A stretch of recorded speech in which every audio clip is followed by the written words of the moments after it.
Run your tongue across your teeth right now. Feel that slight film, that faint grittiness along the gum line, the texture that every toothpaste commercial has trained you to interpret as danger.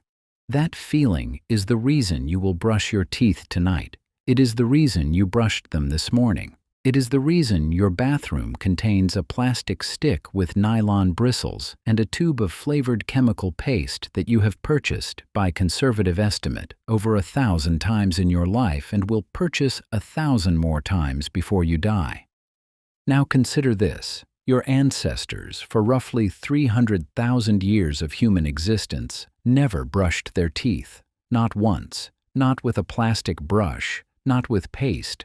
Not with the minty, foaming, fluoride-laced product that you believe is the only barrier between your mouth and decay. They had no dentist, no hygienist, no 6-month cleaning schedule, no fluoride rinse, and their teeth, according to every piece of physical evidence we can pull from the archaeological record, were better than yours. Not cosmetically, not straighter or whiter, healthier, structurally sounder, less decayed, less diseased, carrying fewer of the bacteria that modern dentistry has built an entire industry around fighting.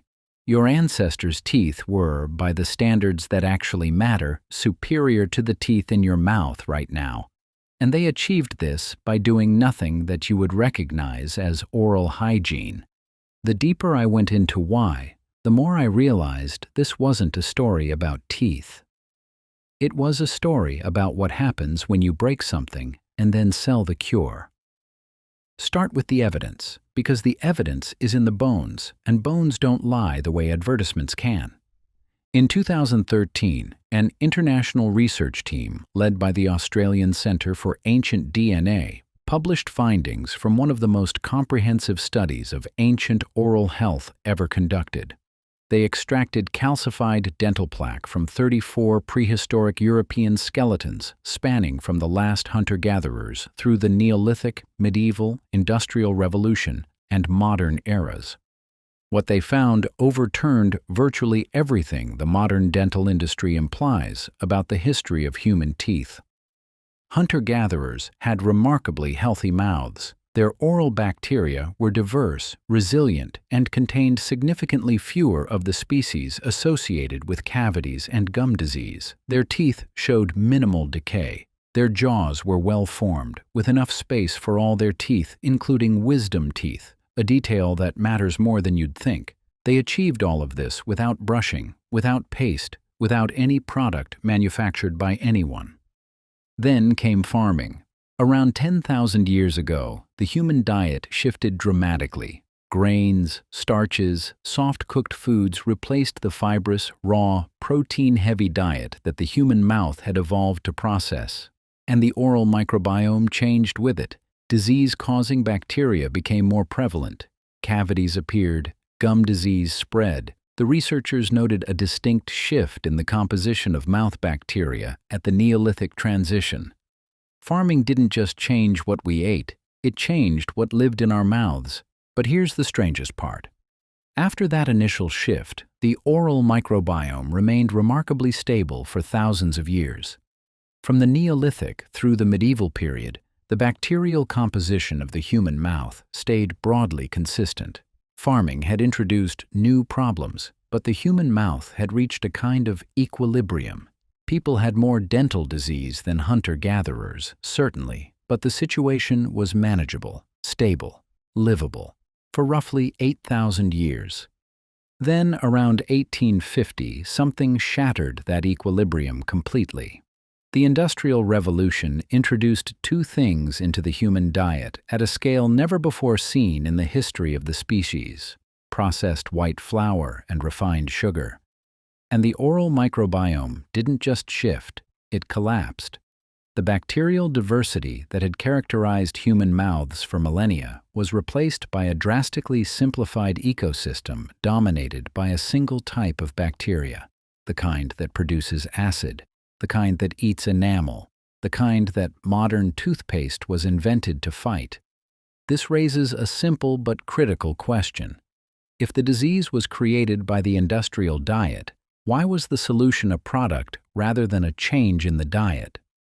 I want to pause here and ask something that isn't usually asked in the context of dental history. What did your ancestors actually do with their teeth? Because the narrative we've been given, the image of ancient humans walking around with rotting, blackened mouths, desperately in need of a Colgate sponsorship, is not what the evidence shows. Go look at the archaeological record yourself. Across every continent, ancient cultures developed sophisticated systems of oral care using materials that grew in the ground around them. In the Middle East, in parts of Africa, in South Asia, the miswak, a chewing stick made from the Salvadora persica tree, has been used for at least 7,000 years.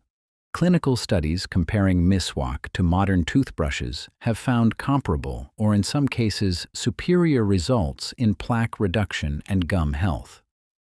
The miswak contains natural antimicrobial compounds, natural fluoride, silica that gently cleans enamel, and tannins that protect gum tissue.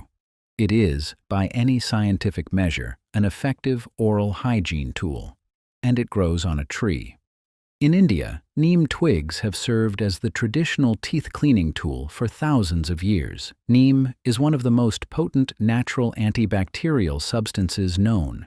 Ancient Ayurvedic texts describe detailed oral care protocols using neem, along with herbal powders made from clove, cinnamon, salt, and charcoal. In ancient Rome, people cleaned their teeth with powders made from crushed bone, oyster shell, and bark. Ancient Egyptians used a paste of ox hooves, myrrh, and pumice. The Babylonians used chewing sticks dating back to 3,500 BC. At least 182 plant species have been identified as traditional teeth-cleaning materials across world cultures. The pattern repeats with unsettling precision. Every culture on Earth, independently, without contact, developed oral care practices using locally available natural materials. Many of these materials have been scientifically validated as genuinely effective. The idea that humans before the 20th century simply walked around with no concept of dental care is not just wrong, it is a fabrication. A convenient amnesia that makes the modern product seem like a rescue rather than what it actually is, a replacement. The evidence suggests something much larger than a gap in hygiene knowledge. Because here's the timeline that nobody in the dental industry wants you to see laid out in sequence. For 300,000 years, humans ate a diet their teeth evolved to handle and their mouths stayed healthy. For 10,000 years after the agricultural revolution, the diet changed, dental disease increased, but communities managed oral health using natural antimicrobial materials passed down across generations. Then, in the space of roughly 50 years during the Industrial Revolution, the diet was flooded with processed flour and refined sugar at an unprecedented scale. The oral microbiome collapsed, dental disease exploded, and within a single generation, the problem became so severe that the United States Army, drafting men for World War I, found that rampant tooth decay was a national security risk. Recruits showed up with mouths so damaged they couldn't eat military rations. And into that crisis walked Claude Hopkins. In the early 1900s, Hopkins was already the most celebrated advertising executive in America. He had built national brands from nothing: Quaker Oats, Palmolive, Goodyear. He understood something about human behavior that most people still don't. You don't sell a product by explaining a need. You sell it by creating a feeling. A friend approached him with a toothpaste called Pepsodent and asked him to build a campaign around it. Hopkins was initially uninterested. Almost nobody in America brushed their teeth. Only about 7% of the population owned a tube of toothpaste. The market didn't exist. So Hopkins created the market. He found a reference in a dental textbook to mucin plaques on teeth, the natural biofilm that forms on every human mouth, and he renamed it. He called it the film. He designed advertisements that told people to run their tongue across their teeth and feel that film, that coating that made teeth look dull and invited decay. He offered a solution. Pepsodent removed the film. Your teeth would be clean. Your smile would be beautiful. 3 weeks after the campaign launched, demand exploded. Within a decade, toothbrushing had gone from a fringe behavior to a daily ritual for over half the American population. Pepsodent became an international sensation. Hopkins had performed the most successful act of habit creation in advertising history. But here's what Hopkins never told anyone. The film he described is completely natural. It forms on every human mouth. It has always formed on every human mouth. It is part of the oral ecosystem. And while excessive plaque is certainly a factor in dental disease, the film itself, the thing that Pepsodent was marketed to remove, was not a symptom of poor hygiene. It was a normal biological process that humans had lived with and managed with chewing sticks and herbal powders and fibrous diets for thousands of years. Hopkins didn't solve a problem. He rebranded a natural bodily process as a disease and sold the cure. As if they were following instructions they didn't fully understand, the silence was deafening. Because what Hopkins really sold wasn't toothpaste. He sold anxiety. He taught an entire population to feel their own teeth and experience disgust, to interpret a natural sensation as evidence of failure, to believe that their mouths, left to their own biology, were dangerous, that without a daily application of a commercial product, their teeth would rot, their breath would offend, their social standing would collapse.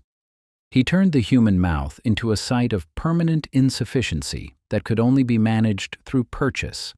And the industry that grew from that anxiety is now worth over $40 billion globally. Toothpastes, mouthwashes, whitening strips, electric brushes, interdental devices, professional cleanings, cosmetic procedures, an entire economy built on the foundational premise that the human mouth is inherently diseased and requires constant commercial intervention to remain functional. Now look at the thing nobody wants to connect. The same industrial system that created the dietary conditions that destroyed human dental health, processed flour, refined sugar, the mass production of carbohydrates that collapsed the oral microbiome, also created the products sold to treat the damage. The disease and the cure came from the same source. The factory that refined the sugar also manufactured the toothpaste. The economy that flooded the human diet with enamel-destroying, acid-producing substrates also produced a $40 billion industry to manage the consequences. I'm not claiming this was a conscious conspiracy. I'm asking a structural question. Who benefits from a system in which the food supply destroys your teeth and the hygiene industry sells you the daily management of that destruction? Who benefits from a population that has been taught to feel anxious about a natural biological film that their ancestors managed with a twig? The deeper I went, the more the shape of the thing became visible, not as a single plot with a single architect, but as a pattern, a recurring, cross-cultural, multi-century pattern of taking something that the human body managed through natural materials and traditional knowledge and replacing it with something that required daily commercial purchase. The chewing stick was free. The neem twig grew on a tree. The miswak cost nothing and worked as well as a modern toothbrush. But none of those generate quarterly revenue. None of those create a market. None of those make a person feel that their body, in its natural state, is failing. Here's what I keep returning to. The physical evidence, the bones, the teeth of people who lived before processed sugar, before white flour, before any of the dietary conditions that created the modern dental crisis.